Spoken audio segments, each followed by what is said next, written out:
최근 이 실적 개선에 대한 기대감이 크게 나타나고 있습니다. 특히나 NCC 업체 경쟁력이 더욱더 부각될 것이다라는 기대감으로 오늘 롯데케미칼이 3%까지 강세를 시현하고 있고요. 하나케미칼도 오늘 2.8%의 강세, 태양광 관련주들도 전반적으로 좋은 흐름 보이면서 오늘 OCI까지 3% 강세를 시현하고 있고요. 일단 화학주 전반적으로는 이익 개선에 대한 기대감으로 오늘 또 동반 상승세를 시현하고 있는 상황입니다. 네, 삼성그룹주 내에서는 희비가 좀 엇갈리고 있는데 가장 강하게 오르는 것이 삼성물산입니다. 저평가 국면이다라는 이야기도 나오고 수급도 들어오고 그리고 4분기 전망도 상당히 좋아요. 어떻게 봐야 됩니까? 네, 삼성물산도 좀 코멘트를 해드릴 텐데 삼성증권을 뭐 간단하게 먼저, 좀 코멘트하고 살펴보죠. 좀 가면은요. 삼성물산 뭐 유상증자 이후에 뭐 더욱성 어떻게 보면 좀 수익성이 좀 필요한 국면입니다. 뭐 부동산 뭐 PF라든지 뭐 IB 부분에 뭐 고수익적인 기회가 그동안 좀 적었었는데요. 추후에 좀 발행어음이라든지 뭐 기업 여신, 신규 업무가 좀 필요하다고 보고 있기 때문에 지금은 조금 좀 접근하기가 좀 쉽지 않다 보고요. 그리고 삼성물산은 네. 뭐 최근 주가 흐름이 좀 좋은데요. 6개월 뭐 저점으로 어떻게 보면 4개월 동안은 좀 51% 정도 좀 상승을 했고 그동안은 뭐 실적 발표 이후에 뭐 투자자들의 좀 매물이 나오면서 최근에는 좀 주가 흐름이 좀 많이 좀 하락한 모습인데요. 네. 지배구조 변화에 따른 어떻게 보면 수혜주 기대감을 버리기에는 아직은 좀 이르다라고 좀 보고 있어서 다시 한번 접근을 해봤으면 좋겠고요. 그리고 오랜 기간 좀 악재로 작용했던 건설 부분 뭐 3분기 연속해서 흑자 전환으로 좀 이어나갈 것으로 보기 때문에 다시 한번 접근해 보시는 것도 괜찮다고 말씀드리겠습니다. 네, 삼성물산에 대해서 많은 분은 저평가 매력에 예. 대해서 이야기를 하고 있습니다. 앞으로의 움직임 체크를 해보도록 하죠. 화학주 앞서서 정성 앵커가 말씀해 주셨는데 화학주에 대한 투자 의견은 어떤가요? 예. 원래 화학주가 이제 4분기가 전통적인 그렇죠. 비수기인데요. 화학 제품들의 이제 시황이 계속해서 이제 회복하고 있고 제품 스프레드도 월별로 이제 좀 개선되고 있는 추세라서 뭐 긍정적으로 보고 있습니다. 그 중에서 이제 롯데케미칼의 실적 상향 조정 폭이 가장 클 것으로 예상을 하고 있는데요. 춘절 효과로 영내 재고 확충 수요가 좀 확대되고 있고 특히 이제 프로필렌 부타디엔 간의 그 가격이 그 연초 대비 한 50% 이상 상승한 상황이라서 실적에도 뭐 긍정적인 영향을 미치고 있는 것 같고요.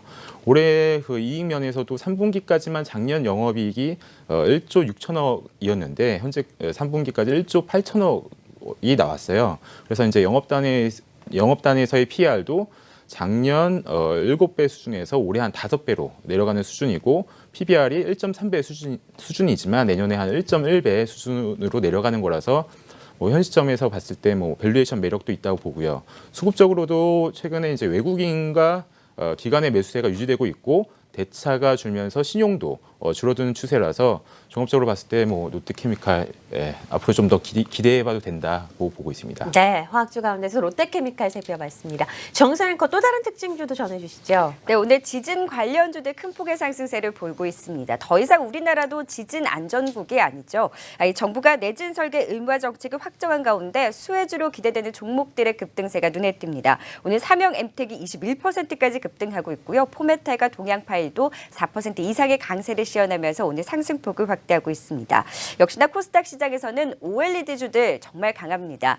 계속해서 중국 이 플렉서브 OLED 투자 확대에 따른 또 수혜 기대감이 나오고 있는 상황에서 주성 엔지니어링은 오늘 4분기 실적과 수주 기대감으로 또 상승세를 이어가고 있습니다. 주시장 통해서 살펴보시면 오늘 주성 엔지니어링, AP 시스템이 모두 외국인과 기관의 동반 매수가 유입되고 있고요. 주성 엔지니어링이 1.9%의 강세, AP 시스템도 3% 이상의 강세를 시현하고 있고요. 오늘 비아트론도 3%까지 상승폭을 확대한 가운데 OLED 관련주들이 다시금 크게 상승폭을 확대하면서 동반 상승세를 시현하고 있습니다. 네, 지진 관련주와 OLED 관련주 살펴봤습니다. OLED 관련주에 대해서는 두 분 어떤 의견 갖고 계신지 궁금한데요. 예, 네. OLED 뭐 최근 코스닥을 계속 이끌고 있는 업종인데요.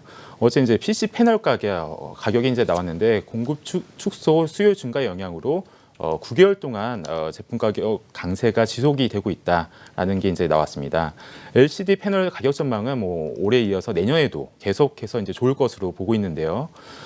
그동안 이제 샤프, 삼성의 TV 패널 공급 중단 여파로 대형 TV 패널의 이제 수급 불균형이 심화되면서 비수기인 내년 상반기에도 TV 패널 가격의 강세가 좀 여전히 뭐 지속될 거라 가능성이 높아져 있다고 보고요. 16년 현재 글로벌 5대 LCD 업체의 17년 패널 주문 예약이 이미 뭐 100% 정도 완료되었다고 보기 때문에 내년에도 여전히 뭐 긍정적으로 좋은 흐름을 이어나갈 것으로 보고 있습니다. 네, OLED 관련주까지 확인해봤습니다. 개장 후 1시간 특징주와 시황 정유성 앵커가 전해드렸습니다. 고맙습니다. 고맙습니다. 네, 계속해서 수급과 공매도 현황과 자세한 종목별 대응 전략 확인해 보도록 하겠습니다. 최근 어떤 현황을 보이고 있는지부터 좀 살펴볼까요? 예, 그 공매도의 비형평성적인 문제점, 외국인이나 기관 투자에게만 이제 허용이 되고 개인 투자자에게는 이제 허용이 안 되는 문제점이 있는데요. 네. 그런 부분을 좀 이 프로그램을 통해서나마 조금이나마 좀 도움이 되었으면 좋겠습니다. 그리고 정의 부분은 이제 저희가 그동안 이제 계속해서 설명을 드렸기 때문에 이제 생략하고 바로 이어서 최근 뭐 특징적인 종목이 어떤 게 있었는지 한번 살펴보도록 하겠습니다. 네. 그 이정훈 연구원이 바로 이제 말씀을 해주시겠는데요. 네. 색으로 좀 표시되고 있는 뭐 대차거래 상한 종목부터 보시면요, 강도가 좀 크게 나타난 것은 뭐 컴투스와 뭐 두산 인프라코어, 뭐 홈셀타 홀딩스가 강도가 좀 어제보다 늘고 있고요. 그리고 한올바이오파마와 한섬이 좀 새로 좀 포착이 되고 있습니다. 검은색으로 좀 표시되어 있는 대차거래 체결 종목으로는요, AT젠이 11월 중순 이후부터 뭐 27,500원 저점 후에 어제는 뭐 39,000원까지 오른 뭐 AT젠이 대차거래 체결 종목으로 새로 좀 포착이 되고 있고요. 그리고 파란색으로 표시된 공매도 강도 상위 종목을 보시면요, 홈세타 홀딩스인데 상환 종목 쪽에서도 좀 활발하게 나타나고 있어서 좀 쇼커버로 추정을 하고 있고요. 또 주목해야 될 점으로는 미래에셋증권이 미래에셋대우와 합병으로 약 한 달간 좀 거래가 정지가 되는데 미래에셋대우가 대차거래 체결 후에 공매도로 이어지고 있다는 점도 확인하시기 바랍니다. 네, 최근 5거래의 대차거래 강도 상위 종목들 살펴봤습니다. 수급별로는 어떤 흐름이 나타나고 있나요? 예, 먼저 그 추세적인 흐름을 알고 가자는 의미에서 최근 20거래일간 거래소 시장과 코스닥 시장의 투자 주체별 매매 동향을 한번 살펴보겠습니다. 까만색이 지수의 흐름이고 외국인이 빨간색, 기관은 형광색, 연기금은 노란색입니다. 외국인은 이제 계속해서 거래소 시장을 좋게 보고 파란색인 개인의 물량을 받으면서 꾸준히 매수세를 이어나가는 모습이고요. 최근에는 이제 연기금이 매수세가 뒤따르면서 체력적으로 상당히 견조한 모습입니다. 코스닥 시장에서도 빨간색의 외국인과의 상관관계가 높고 최근에는 연기금의 매수세가 지속적으로 붙으면서 코스닥 시장의 체력도 상당히 양호한 모습이고 거래소 시장과 마찬가지로 파란색인 개인과 지수와의 상관관계는 여전히 반대로 가는 모습인 게 좀 특이한 것 같습니다. 그래서 오늘 좀 소개해드릴 그 내용은요. 네. 양 시장에서 여전히 개인의 매수세와 지수와는 이제 반대로 가고 있는데요.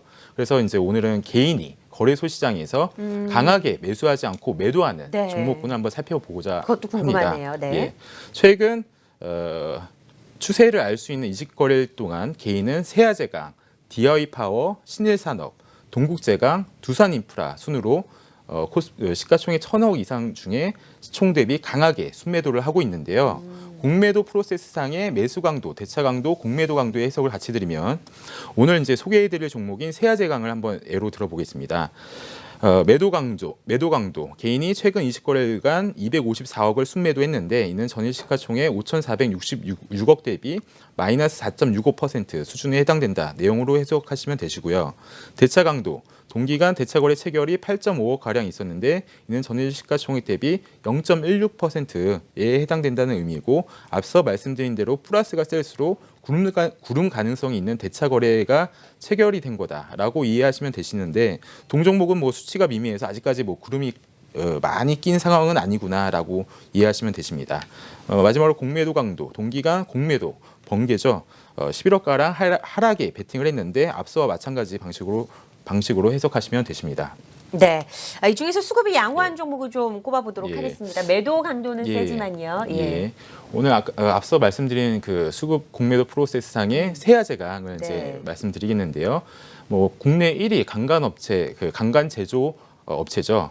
동산이 이제 최근 3년간 뭐 좋지 않은 흐름을 보였는데요. 14년에 유정령 강간과 송유관에 대한 반덤핑 관세 부과에 따른 그리고 또 이제 유가도 계속 빠짐에 따라서 뭐 좋지 않은 흐름을 보였는데 올해 이제 10월에 EBI 판정을 통해서 반덤핑 관세율이 9% 가량 하향 조정이 됐습니다. 그리고 또 이제 도널드 트럼프 대통령 당선으로 인해서 셰일 가스 및 유전 개발 확대의 가능성이 높은 만큼